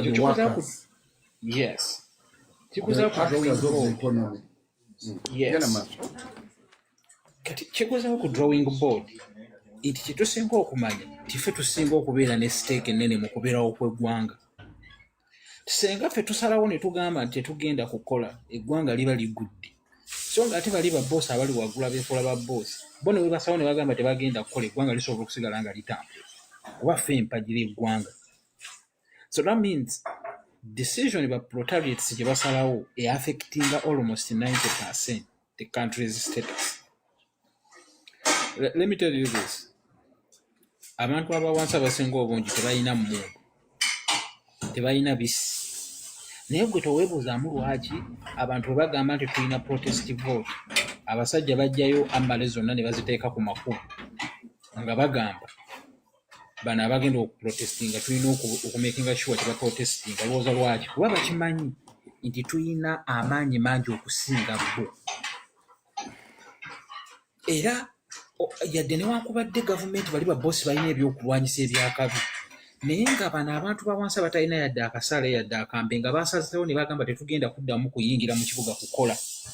Ekibuga ekyo ne kibeerawo omwezi nga temuli muntu ajja, nga mulimu bayitaayita, nabana abalala babawagira nibo banaggulawo amaduuka tegasobola ttunda, kuba tewaliwo memba wa paalamenti agenda kujja kugula buleega gwe bw'otunda omunaku. Weetaaga munaku munno, okitegeera? Gwali mu kikuba agamba nti okola nnyo olw'okuba owagira gavumenti nti yekugaggawaza. Abakugaggawaza be bano abantu banna abali ku levo yo. Kati ate bali bambasada ebintu byabwe tebabigula mu kikuubo, biva Dubai direct. Kati gwe n'obona osigala ng'okola nga basigadde bali waka, ojja kuggalawo wekka. Tulaba ne bano be bayita aba investors like the Chinese. Yes. Ne badda ku kizimbe ne balaba nga most shops zigaliddwawo ez'abaana Uganda. Okimanyi naye ati okugula waloza bajjamu atakinga. Of course. Ye ne bwagulawo who will buy? Kati ne tulaba ne bano like abakola the working class abakola nga muzi hardwares. Yes. Tukkiriza muna abagaga n'abagaga bajja kusigala nga ba-actinga. Naye gwe ayimirirawo emirimu gyabwe ne gitambula. For example, oli aba n'ekizimbe kye n'asindika trade gyeno ne cement. If the loaders are not there, who will load? No. Okay. Tugambe mbuno onafunye chance abirodinze abitute ku site. Bani abagenda omukozesa bakotas bonabona bekyanze engineer wo n'omugagawo. Olaba nabo we tuba forcinga okuyingira economic shutdown olw'empaka technically. Okitegeera? Actually, the question is, how can we sensitize Ugandans to understand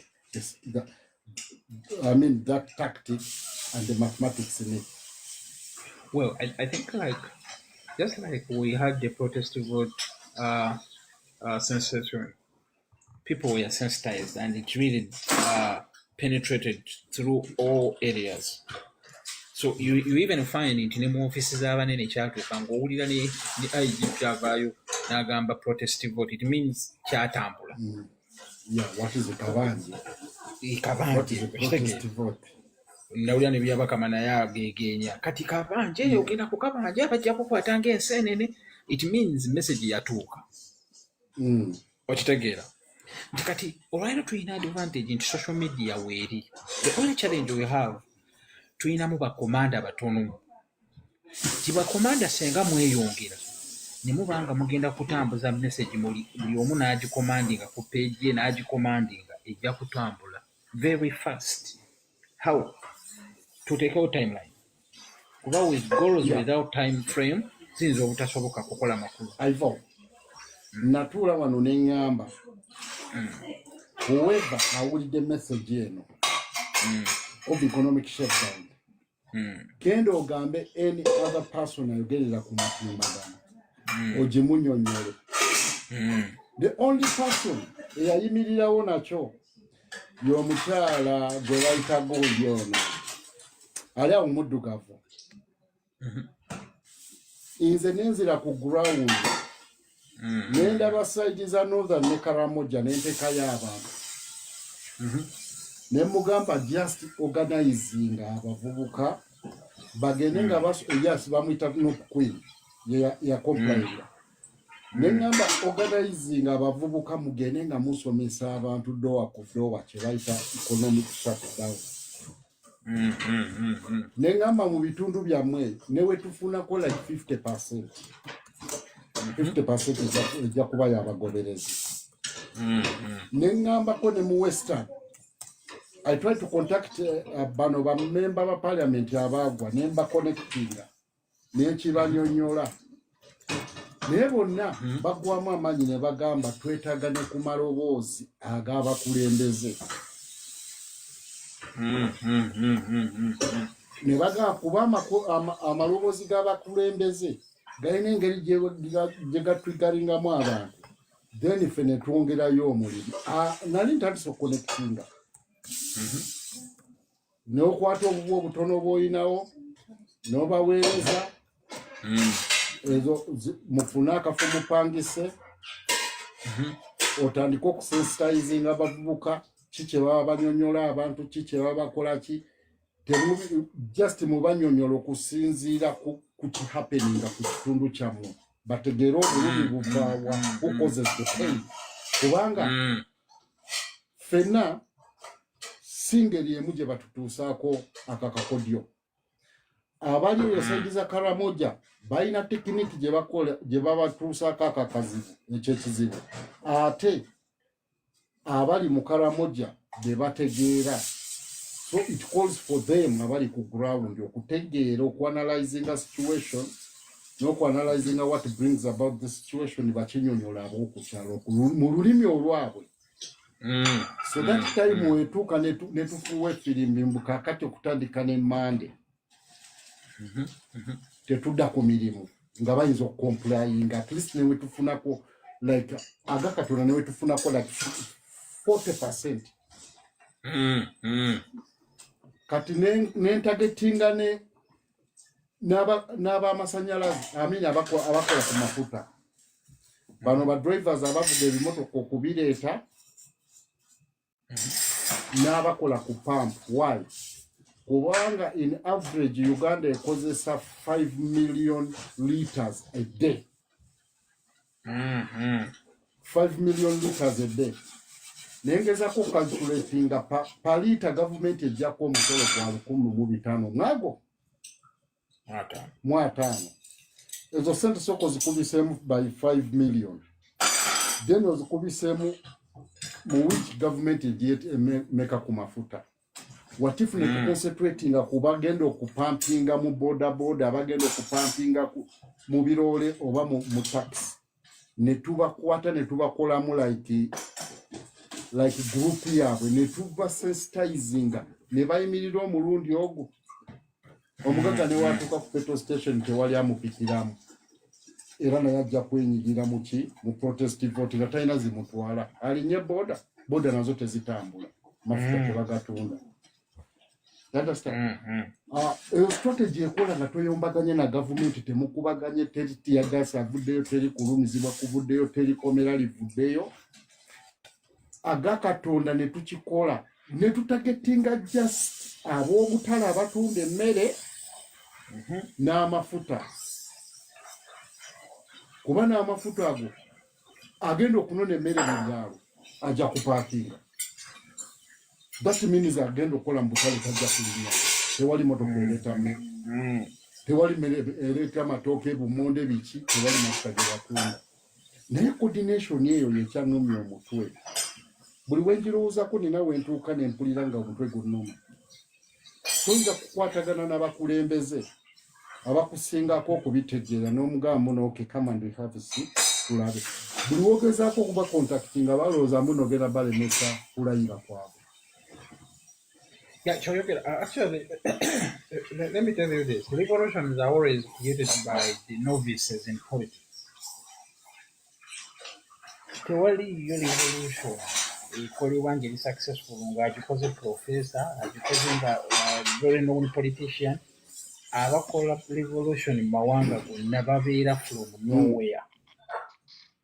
And if you were there waiting for a very powerful politician or academician or professor or a rich tycoon to start a revolution, you are dreaming. Revolution is again kuvanga bolaba yidi wana mean ngabo oli wanu ngabo laba bano basiye shayi byenda bawanu mwe mugenda okuva abalumira moyo nga ne government tebayina akayi. You see why Bobby Wine became a stronger wave because it was unexpected. Yeah. General Edie. Yes, brother. How you doing, my brother? I'm doing well. What about you? I just came here on this live just to be point blank. And if you drop me, it means you're a coward. I'm gonna be honest with you. Let me tell you the truth. I just want to say always things that welcome each and every one. This is a platform for Uganda. It's not mine. Okay. It's Can yours. you allow me to say my point? But do not drop me because you feel like it's your life. Then you're gonna be like protecting yourself. The last time I came here, time I was here on your live, I talked about I was against NUP, but you hated me because of that. Please. And then you guys you dropped me. Me? Yes. Maybe it was another moderator, but it wasn't me. I always respect you already okay. I am saying like you always allow people to come here and they say their mind, but do not be like provided that you're not vulgar, you're not abusive, but you can say out your words in a respective manner. You always I would never be vulgar, but I feel like that time when I said like I support NRM, then when I came here, you remember me. I know you remember me because you can see my profile. They dropped me. It wasn't me. It wasn't me. Why? Okay, let's because I don't fear anyone. I know this game is just an ideological game. It's not something. I respect you. Okay? Yeah. You can say. And I respect your opinion. And the only thing I want is like we have different opinions, but we can at the end of the day we can always respect each other. It doesn't mean that when I'm supporting a certain group of people, then somebody can drop me. Bro, for me, I thank God I never went to school. You never know. Singana agenda kusomero nandi badde musiru. I never went to school. Ekitegeeza nkyalina entegeera eri nacho. Ntegeera mbuno I can agree to disagree with anyone else. And I know how to handle it. I can't discuss emotionally. I don't use my emotions. When I'm discussing, I use my rational mind. You can continue. The mic is yours, Brother Amos. Otherwise, if at all,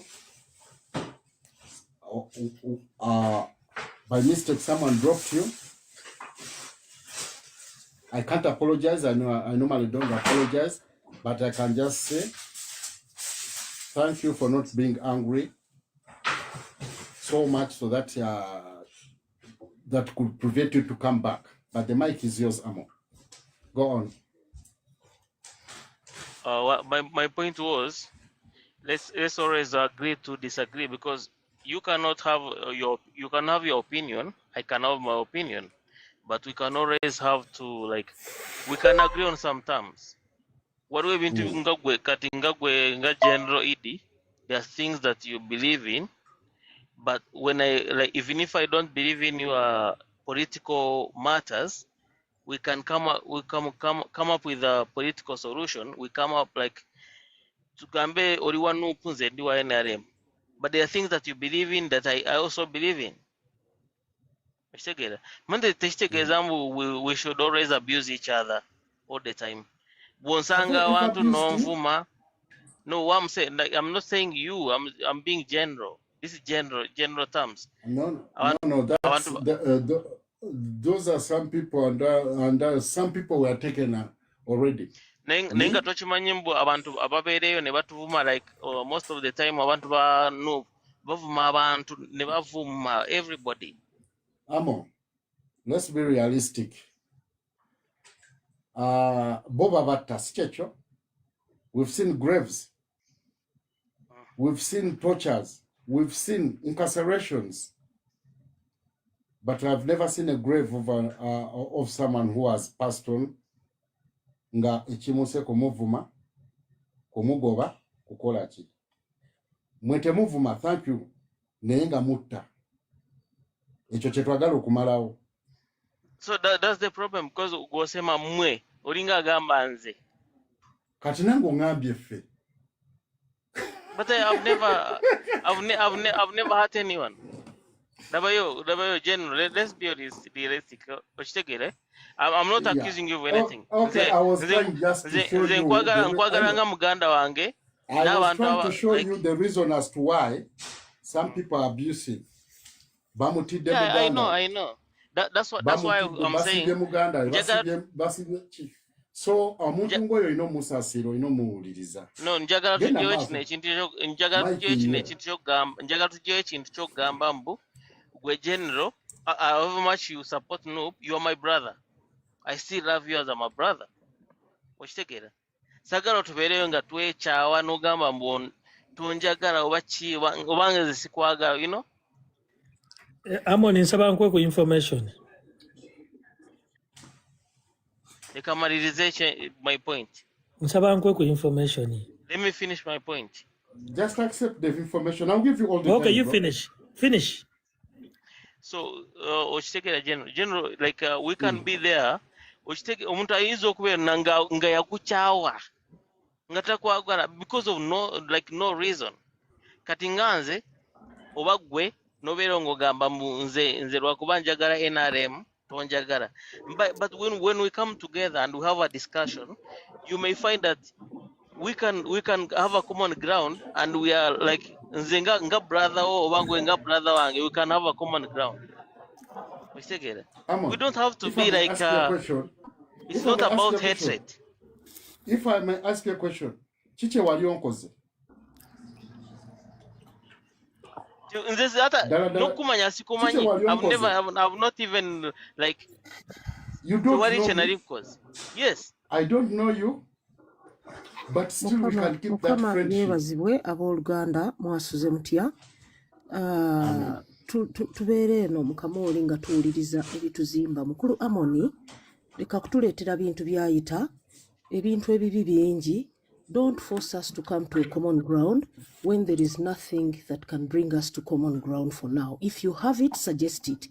Totuleetera birirwa nvuma ate mwatukola muti nga there is no, it's just, yeah. Mukulu Amoni, otusanze tuli ku mulamwa nga tuyina ebintu bye twogerako ebitutwala mu maaso ngaffe abalowooza tunyigirizibwa ngaffe abalowooza there are injustices kakati gwe bw'oba owulira nti oyagala kubeera ku sayidi gy'oyagala okubeerako sirikako oleete ekintu ekiyinza okuyamba sayidi enyigiriza ku bantu abanyigirizibwa totandika kutufoosinga kukkiriziganya naawe kukwakiseputinga ku platform eno oleete n'amateeka ku platform ya munno genda okole live eyiyo mukulu oyita abantu abategeera nga ggwe abalina nja sirikako otusanze tuwogera ku bintu ebigenda okututeeka ku mulamwa stop being self-important and trying to be extremely relevant when people are dying people are crying tusula tutunula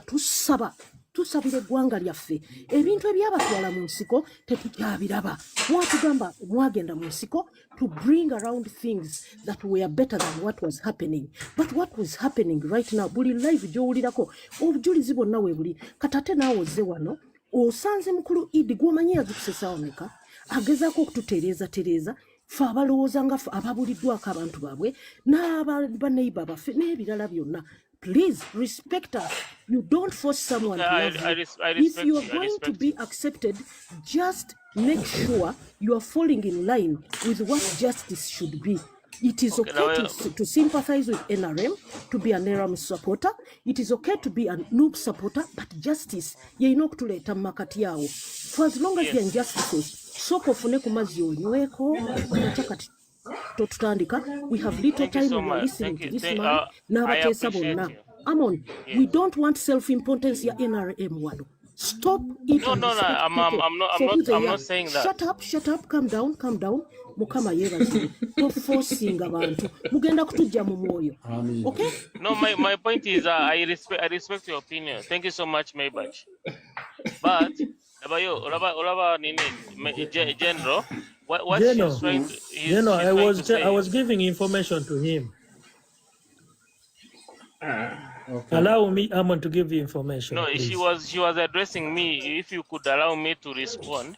Can I give you information, please? Amon, I've given you all the time, but you haven't raised even a single point yet. You're still complaining. Okay, I can. Here we are trying to find a solution for Uganda, not solution for NUP. Not solution for DP, not for solution for NRM. And I respect a solution that can bring Uganda as whole from the ditch they dumped us in. I respect that. The issue is not all about NRM or NUP. It's not all about yellow or red. And it is not even about me. It's not about you, it's not about me. Yes. The issue is about the few billionaires against you, against me, against Maybach, against each and everyone. If your supporter there, then you're just used as a pawn. Time comes, they drop you. Why? We have to apply wisdom. Because if you go there with knowledge, they will use your knowledge, they dump you. Yes, sir. You understand? I understand, sir. That's sir. A lot have been used. A lot have been seen as important. Okay. But after using them, they dump them. For them, they go forward. You understand? So yeah, I do respect you. Okay, you can give your point within 2 minutes. Then we call in another. No, my point was like she addressed me and saying like I'm here to give my point, but let me tell you, I'm not here to be like I'm against you guys. General, my point is I'm saying I agree. I'm not even arguing with anybody because I'm trying to be like twagala Uganda nungi Uganda erimwe like whereby we can have a new Uganda. I believe in that. I'm saying that, and I will say that again and again. My point is we can have a different opinion. We general in our opinion but it doesn't mean that we can. What's your opinion for Uganda? No, my opinion is we should not fight. Let's agree to if I have my opinion, general in opinion no mulala ye. But let's come together as Ugandans to make a better Uganda. Okay, how can you make Uganda better then? What's your strategy? My own strategy is we can make a better Uganda by uniting with each other. Unity. Because njagala otegeere general you are Uganda secho. I'm not. I'm from the north. Okay, if you are from the north, do you want a Uganda whereby there is tribalism? Who preaches tribalism, by the way? No, I'm just asking you a question, yes or no? Because if you want a better Uganda, you only want a Uganda whereby we are united, right? That's the message I'm preaching. Yeah, that's what I'm saying. That's what I'm saying. We need a united Uganda, because united. In Uganda, we can't be in a Uganda where there is only NUP. We can't be in a Uganda where there is only. We have to accept that we are in a democratic system, and in a democratic system, we have to respect each one's idea. No, I can't. Yes. Checho. So with that, I hereby call you, at least let's spread that message of unity, because those people on top, the General Musevenis and the group, their aim is just to separate Ugandans through tribes, regions, ideologies. Yet it was said openly that a divided nation is easily controlled. So are we under leadership or control? We are under an leadership whereby there is no democracy. Agree with me. There is no democracy in Uganda. Okay. Can you explain? Can you explain how? Because there is nepotism. That's one. Two. There is osango muntu nga akulira polisi ye like nga Jova, let me say over like in Arua. The head of the OCPD nga Munyankore. That's called nepotism. Do you see it in Uganda? It is there. I'm telling you, it is there. There's evidence. So how can you say that we are under leadership when there is? I'm saying we have a problem. Listen, when you can see there is an evidence of nepotism. Is evidence. Where there is nepotism, it's always control. Yes, because you want to make sure that you are controlling those people, so that that's why you make sure that even the police. Your time is over, brother. Thank you very much for coming. Much respect. Yeah. Let's get back to economic shutdown. Ivo, you can osobola okumudekiikemu, osobola okuyungawo, picking it up. Yeah. Then building materials nayaje. Okay. What's general change your program one? Chembade njagala to clarifying.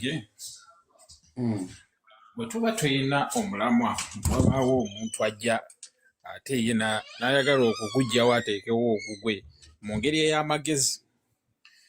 Nze ndowooza ebyo diversion bw'ebanga teri intentional kiyinza okuba nga naffe ate kijja tu affecting okuba nga tubaako kye tuzimba. Kuba bw'oba nga oyanjudde omulamwa, I would like to see every participant following that very agenda clearly. Bw'abanga diverting nga ndowooza oba omubabula oba bw'aba aganye n'omuggyako bujja. Okuteesa kwange simanyi oba okiraba otya. Nkirabira ddala. Kuba waliwo luli last time bwe nali ku live wano, waliwo omusajja yajja n'atugamba Kyagulanyi ayina we yakendeera n'abaako we yeeyongera. Yes. It was a logical submission. Bakwasagala kumuddamu manyize saagala nnyo kaana bwe ndaba omuntu nga yalina gyayagala okudrivinga saagala nnyo ze kuyingirayo. Naye logical submission eyo omanyi bwe yali yagamba Kyagulanyi yakendeera mu local support n'ayongera mu foreign support n'ayongerera ddala kwegamba okundaga gy'alaga nga ndabayo. Omanyi ekituufu ekiriwo kiri nti abasajja bonna abawagira NRM abasinga bamala bakookinga. Kati gwe bw'oŋŋamba nti tuli ku platform ey'amazima n'obwenkanya n'otugamba nti Kyagulanyi yakendeeramu mu maanyi agali loko ne yeeyongera mu maanyi agali foreign, kiba kiraga Kyagulanyi akalulu kituufu yakagwa. Logika oyo ogiraba? Kuba bw'abanga mu 2021 yayina 30 something %, kati ku luno n'afuna 24%. It is a clear indicator nti omusajja local support yakendera. Kati bw'okitulete yali akola ki? Yali annyonnyola. Okitegeere batuyita wala. Kakati submission zino baziteeka ku mitimbagano nga bagenda babitambuza bwe bityo ne babiteeka na mu international media ne babitranslatinga ne bagamba naye kirabika kituufu local support yo tagirina, asazeewo okwekwata ku ffe naye obuwagizi takola ki? Tayina. So kati waki ndeeta ebintu bino nti tubeere kiriya nnyo bwe tuba tulina agenda oli n'aleeta ebintu ebifaana bwe bityo. Nsaba omuze ku mulamwa nga bamodulate omugambe ssebo omulamwa gwa leero tuli ku kino. Wabanga alemeddeko then oba omublocking oba n'omuggyako. Kakati tubadde twogera ku economic shutdown ne tukizuula mufe abantu the working Ugandans ffe bangi ne tukizuula ffe abarunninga economy nga tugirunninga tutya through our actions tugipampingamu ssente ezibeezaawo abo abali waggulu. Ekivuunula abo abali waggulu twabalonda nga abagenda okulabirira power, twabakwasa obuvunaanyizibwa bw'okuregulatinga power naye si be ba power. So when we find out who is the power, we are the power. Without us, they can't survive. Yet we can survive with without them. However, omanyi we batulimbira bwe tudda ku theories wagambye Karl Marx. Karl Marx. Karl Marx yakolawo theory eno ey'omwenkanonkano as in equal opportunities mu government. Ate General Museveni agitukubiddemu nnyo. How? Literally akulaga mbuno buli muntu amuwa ekifo. N'olaba mbuno ebusoga ajjeeyo, egundi ajjeeyo, engulu ajjeeyo, bamawu wa ajjeeyo. Ate abali mu bifo ebya wansi abava ku sayidi ye ogenda okulaba nga earnings zaabwe nnyingi okusingamu abali mu bifo bya waggulu.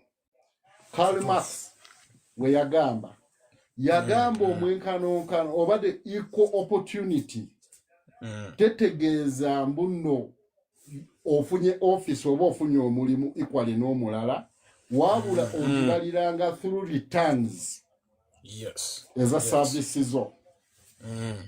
You understand? The returns of your service ye gye balina okubalirako equal opportunities. Osanga ono general, omulala sergeant oba kangambe brigadier, naye nga returns za brigadier nyingi nnyo ku akawunti y'okusinga eza general kuba general tava ku saidi yaabwe. Bw'ogezako complaining akugamba ani akulira wano, ani akulira wali, ani akulira wali.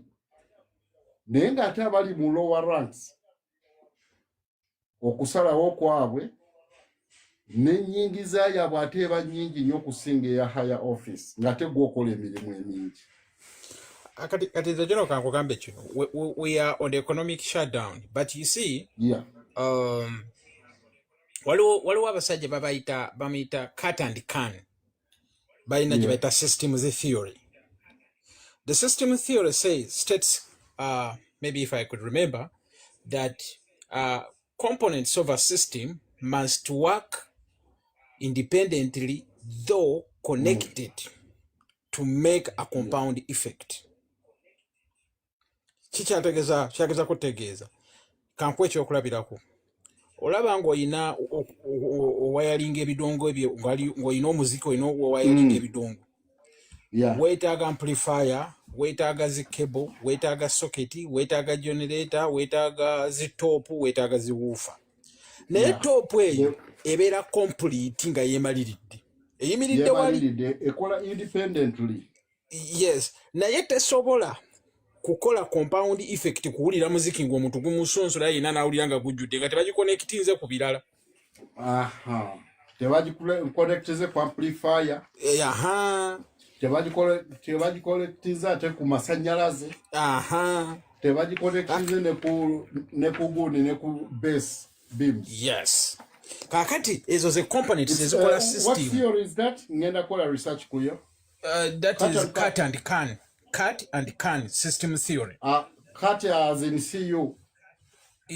Cat is K-A-R-T, cat, and can. Can is K-H-A-N. R-T. And can. They are Indians. Can. I think, these are classical thinkers. Very wood. Onomolaba, they are from Asia. Okay. Yeah.